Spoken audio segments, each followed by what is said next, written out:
মাননীয় speaker, 5ই August আমার ছোট্ট জাবির ইব্রাহিম গুলিবিদ্ধ হয় এবং অতিরিক্ত রক্তক্ষরণে শাহাদত বরণ করে।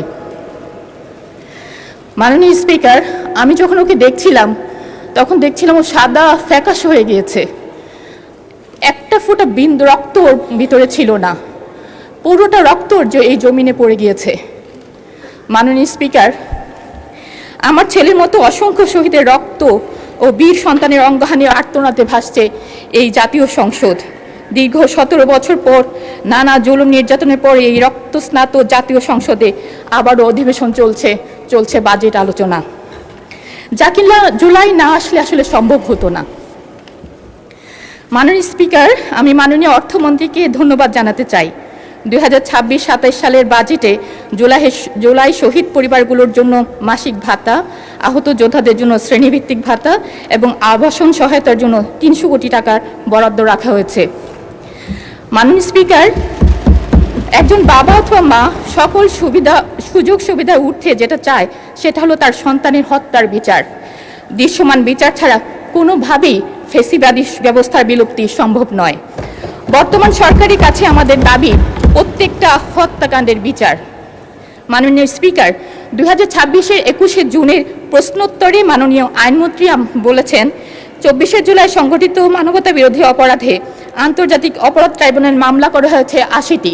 তার মধ্যে 7টি মামলা রায় ঘোষণা হয়েছে, 22টি সাক্ষ্য গ্রহণ করা হয়েছে এবং 51টি তদন্তাধীন রয়েছে।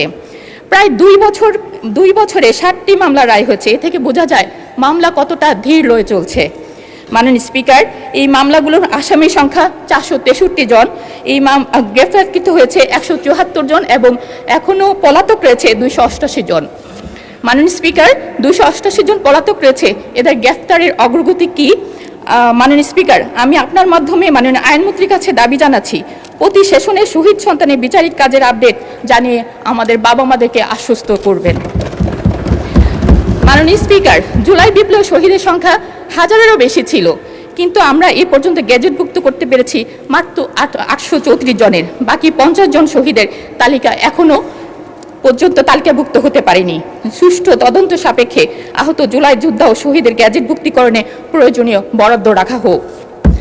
মাননীয় স্পিকার, ভোগান্তিতে রয়েছে জুলাই আন্দোলনের অঙ্গ হারানো বীর যোদ্ধারা। তাদের সঠিক ক্যাটাগরি হচ্ছে না, ঠিকমতো সেবা পাচ্ছে না।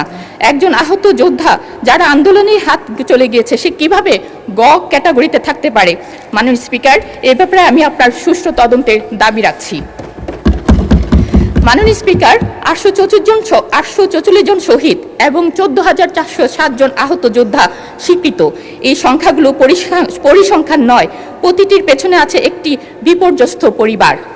এই পরিবারগুলোর পাশে শুরু থেকে যে প্রতিষ্ঠানটি দাঁড়িয়েছে সেটি হলো জুলাই শহীদ স্মৃতি ফাউন্ডেশন। আর্থিক সহায়তা, চিকিৎসা, পুনর্বাসন, মানসিক স্বাস্থ্যসেবা, স্মৃতি সংরক্ষণ সবকিছু এক ছাদের নিচে।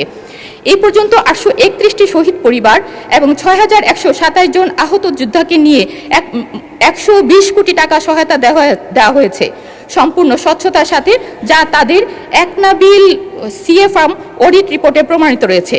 কিন্তু মাননীয় স্পিকার, গত 3 মাসে এই ফাউন্ডেশনটি কর্মীরা বেতন পাননি, ঈদ বোনাস পাননি। যারা নিজের বেতনের টাকা থেকে আহত শহীদ পরিবারকে সাহায্য করেছেন তারা আজ নিজেরাই সংকটে। মাননীয় স্পিকার, আমি সংসদে 3টি সুনির্দিষ্ট দাবি জানাচ্ছি এই প্রতিষ্ঠানটির জন্য। আর্থিক কোডের মাধ্যমে এই প্রতিষ্ঠানটিকে প্রয়োজনীয় বরাদ্দ দেওয়া হোক। অবশিষ্ট শহীদ পরিবার ও আহত যোদ্ধার জন্য সরকার প্রতিশ্রুত অবশিষ্ট 263 কোটি টাকা বরাদ্দ দেওয়া হোক।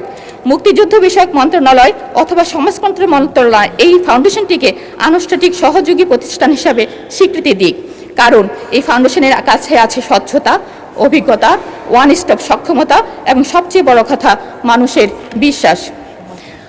মাননীয় স্পিকার, আমাকে একটু সময় দিবেন 2 মিনিট। জুলাই সদস্য, আপনাকে 2 মিনিট বাড়িয়ে দেওয়া হলো, 2 মিনিটে শেষ করবেন। ধন্যবাদ মাননীয় স্পিকার।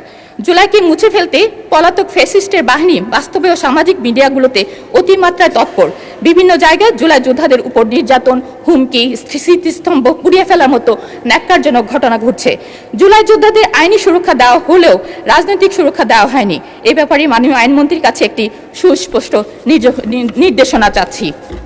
মাননীয় স্পিকার, জুলাইকে বাঁচাতে হলে জুলাই বিপ্লবের ইতিহাস, আহত যোদ্ধাদের কথা এবং শহীদের স্মৃতি সংরক্ষণের জন্য জাতীয় ও স্থানীয় পর্যায়ে জুলাই স্মৃতিসৌধ, জুলাই জাদুঘর, গবেষণা কেন্দ্র এবং ডিজিটাল আর্কাইভ প্রতিষ্ঠার জন্য বাজেট বরাদ্দ রাখার জন্য অনুরোধ জানাচ্ছি, যাতে আগামী প্রজন্ম সত্য ইতিহাস জানতে পারে। মাননীয় স্পিকার, প্রাসঙ্গিকভাবে উল্লেখ করছি, জুলাই শহীদ স্মৃতি জাদুঘর কবে সর্বসাধারণের জন্য উন্মুক্ত হবে এবং কার্যাবলী পরিচালনার জন্য কোনো বাজেট রাখা হয়েছে কিনা।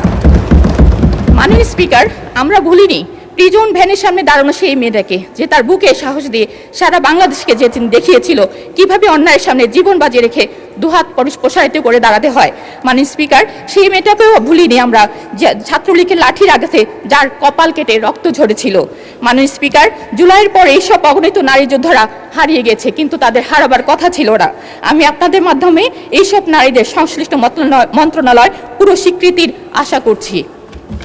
মাননীয় স্পিকার, আহত ও পঙ্গু ব্যক্তিদের জন্য আজীবন চিকিৎসা, ফিজিওথেরাপি, মানসিক স্বাস্থ্য সেবার বরাদ্দ রাখা প্রয়োজন মনে করছি। মাননীয় স্পিকার, একটি পরিবার কর্মক্ষম মানুষটি যখন হারিয়ে যায়, সেই পরিবারের সন্তানদের শিক্ষার উপর আঘাত হানে। শহীদ ও আহত পরিবারগুলির জন্য স্কুল, কলেজ, মাদ্রাসা ও বিশ্ববিদ্যালয়গুলোতে আর্থিক প্রণোদনা দিলে তারা ঝরে না গিয়ে সম্পদে পরিণত হতে পারত।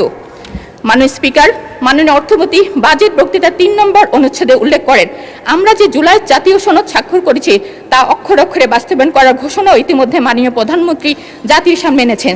যে জুলাই না আসলে আজকের এই সংসদেরই অস্তিত্ব ছিল না, সেই জুলাইকে নিয়ে জুলাই সনদ এখনও বাস্তবায়ন হয়নি।